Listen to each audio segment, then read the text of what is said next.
Et Georges Ledric est avec moi sur ce plateau pour parler économie. Bonjour Georges. Bonjour Pauline. Et vous revenez ce matin sur la décision de la Réserve fédérale américaine qui a choisi d'augmenter son principal taux d'intérêt. Une décision historique puisque cela fait 9 ans que la Réserve fédérale américaine n'avait pas augmenté son principal taux d'intérêt. L'augmentation reste modérée, 0,25 points seulement, mais elle symbolise surtout la bonne santé de l'économie américaine. Elle symbolise surtout un nouveau cycle économique avec probablement de nouvelles hausses courant 2016, même si pour le moment, Janet Yellen s'est montrée extrêmement prudente. Écoutez-la.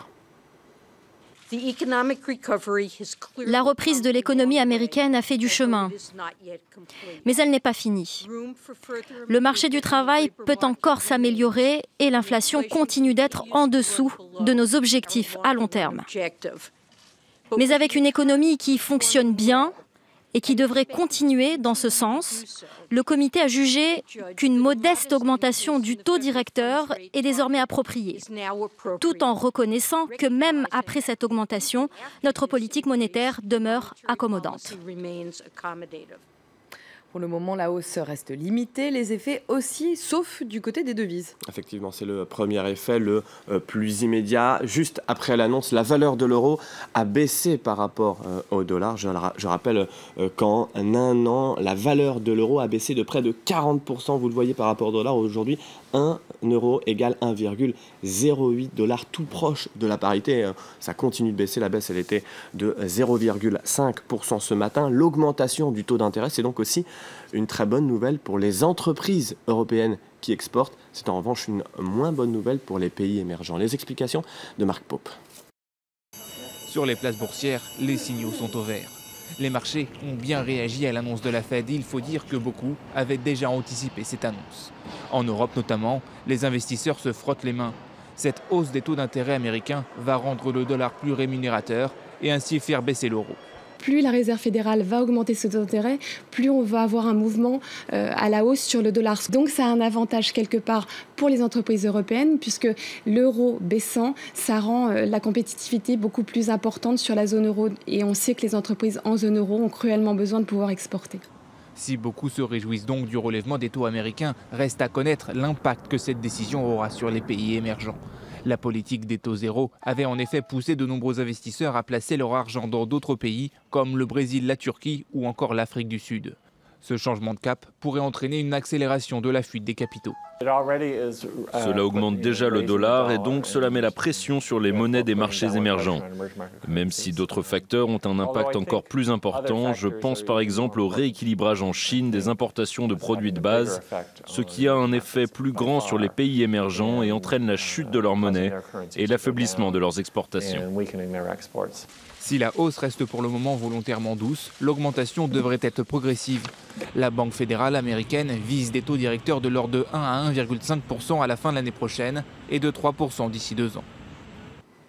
Comment est-ce que les marchés financiers réagissent ce matin? Alors, à hausse modérée du taux d'intérêt, bien évidemment, les bourses augmentent de manière modérée également. Surtout, cela faisait plusieurs mois qu'ils anticipaient cette hausse. On le voit, elle ne dépasse pas 2%, même si 1,59% au Japon, c'est tout de même pas mal, 1,59% également à Shanghai. Hier, aux États-Unis, on a là aussi salué cette annonce, mais sans plus, plus de 1% de hausse. En théorie, les actions vont devenir tout de même moins intéressantes, mais il faudra attendre un tout petit peu que les taux augmentent encore un peu plus.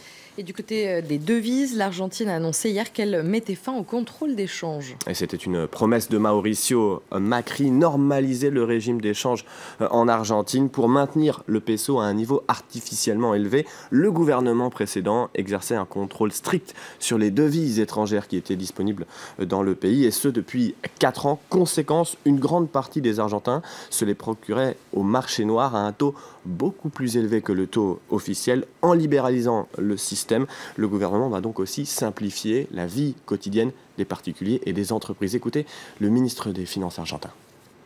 Celui qui voudra exporter pourra le faire sans demander la permission. Celui qui veut acheter des dollars pourra le faire. Celui qui veut vendre des dollars pourra le faire. Personne ne le poursuivra. C'est comme ça que fonctionnent les économies normales, où que ce soit dans le monde. Et la logique derrière cette normalisation, c'est de relancer la croissance. Du côté des entreprises, Oracle a publié ses résultats. L'américain souffre du dollar fort. Et les bénéfices ont chuté de 12%, le chiffre d'affaires de 6%, mais la baisse est moins importante que prévu. Le mastodonte des logiciels enregistre de bonnes performances dans le cloud, où il a pris beaucoup de retard par rapport à ses concurrents, un signe tout de même que la nouvelle stratégie commence à payer. Et puis tout va bien en revanche pour le géant américain General Electric. L'entreprise prévoit un bénéfice en hausse de 15% en 2016. Le conglomérat a choisi de se recentrer sur ses activités industrielles. Après avoir acheté Alstom en France, la banque interne de General Electric a été vendue. L'action gagnait plus de 2% hier à Wall Street. Et puis de son côté, Facebook renforce encore Messenger. L'application va intégrer les services d'Uber. Les utilisateurs pourront commander un taxi sans quitter leur conversation. D'autres services de taxi seront également ajoutés à l'application au fil du temps.